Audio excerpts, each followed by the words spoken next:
Okay, so today we're going to be making a clay coil container. And when you get your slab of clay, you'll just get some clay to get started with today. You'll get a bowl and then some saran wrap. So go ahead and put your saran wrap inside the bowl. And then while you're doing that, Mrs. Foxton's going to come around and give you a piece of tape that'll have your name on it in Sharpie. So once you've got this, do it now while you don't have any clay in there. Put your name on it, so this is how we'll know whose project is whose from week to week. Okay, so now that I've got that set up and ready to go, take some clay and I want you to start making a coil. When you get your coil, I just start thinking about making it into a tube shape already. So I squeeze that between my hands, and then I'm gonna start using the clay onto the table into a coil. Now you'll notice that my hand, I'm going all the way from the palm of my hand to the tip of my fingertips, and I am trying to look for the areas of clay that are still thick. If it gets really, really small, stop rolling it in that area. You're looking for the thickest parts of clay, and then sometimes when you're doing this, sometimes it might be easier to stand and roll. And then the other thing that I'm gonna mention is while I start making my coils, I'm gonna go ahead and look at these supplies. A pencil lead, don't make your coils any smaller than that. If you find a marker like this, if your coils are this wide, that's gonna be too big. So you kind of want something in between that, and then keep making some coils. So there's one to get me started. I'm gonna go ahead and start making another one. My clay's a little bit dry. You can see a lot of cracks in there. So sometimes I just water a little bit of water, not too much. You don't want it soupy, otherwise you're not gonna be able to make coils. But I'm just gonna add a little bit of water into it. And so then hopefully, there we go. I'm gonna go ahead and make my coils again. I'm gonna set that one aside. Standing up might be a little bit easier as I begin to make these coils. All right, that's a pretty good coil. Now, I'm gonna go ahead and start out with the base onto my bowl. And as I take my clay, I'm just gonna go ahead and begin. You want close up of it? Okay, and then I'm just gonna start rolling it around to get started on my base. Using that big coil for the bottom. Now, when I take my coil, it doesn't really stay together very well. So what I do so that those coils don't come apart is I am going to start to smooth the coils together so that it is now attached. Now, the fabric underneath here might be pretty nice so that your clay doesn't get stuck to the table. So I'm just gonna take my finger and continue to smooth those pieces together so that that coil doesn't come apart. Love that. It's gonna work out really nice for the base of my project. Okay, so this is gonna be the bottom. We can still see that decorative part. We're gonna use this as the bottom. Now, it might be a great time to write your name or initials. I'm gonna actually write my whole name into the clay while it's a flat piece. Now, why did I have to put it on the outside of this? Because this is gonna get turned around. Nobody's gonna see that anymore. And when you start building up your bowl, I still won't know whose it is. So that's why the purpose of putting your name on there twice today, 2 times. Okay, so now that I've got a base for my project, I'm gonna go ahead and continue taking my coils, and you can continue going around in a circle like this. Actually, I think I will do that to make my base wider so that it fits into the bottom of this bowl. Can you see that? How it now fits all the way into the base of the bowl? Because it wasn't quite big enough. So I added a little bit more to it. And now I am going to do the same thing that I did before, smoothing all of those clay pieces together. Just getting that clay so it's all filling up the bottom of my project. So now I've got a nice base for my clay project.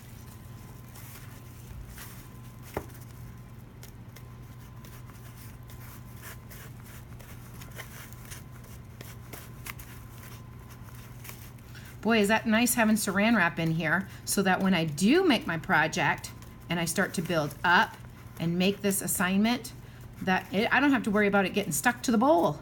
That's the purpose of the saran wrap. Making it so it doesn't get stuck, as well as keeping the moisture together when I work on it from day 1 into day 2.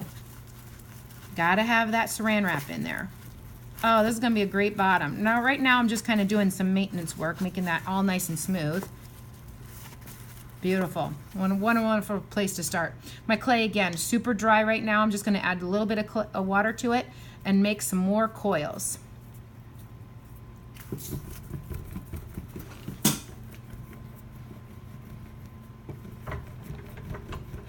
Now, this might be a good time to start thinking about how you want to decorate your bowl.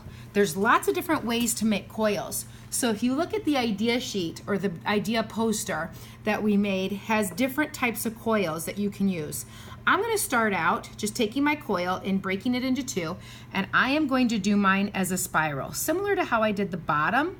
As I begin making my coils, these are more decorative. I'm going to spiral them around. And now I'm going to place that on the inside of my bowl. I'm looking at that and I'm like, if it's too big, I can take that out and make it a little smaller. I like that size a little bit better because I want to come up with more than just spirals into my project. So I'll take the extra clay that I have. I'm going to make another spiral. This one looks a little smaller. That's okay. Oh my gosh, I'm going to love this. This is going to look so neat. Love it. Keep spiraling that, sticking that down. Now, if you look at that clay, you're like, okay, I'm gonna like the way this looks, but take a close look at that. Do you see those coils? They are not sticking together. So when I come back next time, those are gonna fall apart and I will not have a bowl, and I'd feel really bad inside because I spent all that work and now I have to start over. So when you have spots like that, you're gonna need a little bit of extra clay and add to it some of these little balls. Just gonna put some little balls in that open spots of clay, placing that inside there. And then just like the bottom of your piece, remember how I smoothed that out and got it to make it so that it's all flat and nice? Well, that's what I'm gonna be doing with this clay too. Not only am I filling in those extra pockets, but in my head, I'm thinking to myself, this is almost like making a pie crust. I'm gonna make it all nice and smooth. Your designs, your spirals that you just made are still going to be there. When you smooth the inside out, this is making it so that my pottery does not fall apart. Do this every once in a while. You don't have to, okay, please do not build your whole pot and then decide to start smoothing it. Work in little chunks like I am. Smooth it out. And then I'm going to continue making more coils and continuing around my pottery. Oh, there's a little crack I can't seem to fill in, so I'm going to add a little bit more clay there. Smooth that together. Smooth that together, making a nice big form. And again, thinking about that pie crust. I want it to be a nice smooth piece. And when you start eating out of a bowl for cereal or containers, or you've got a set, you don't want it to be all rough and jagged. You don't want to have those coils interrupting the way that you feel inside the bowl. So another purpose about smoothing it in. Can you see how that's going to look like a pie crust? Okay, I'm going to go ahead and pause right now, and I'm going to go ahead and start adding some more coils into my project, and so that you get to see a little bit more what it's going to look like as the steps continue. Thanks.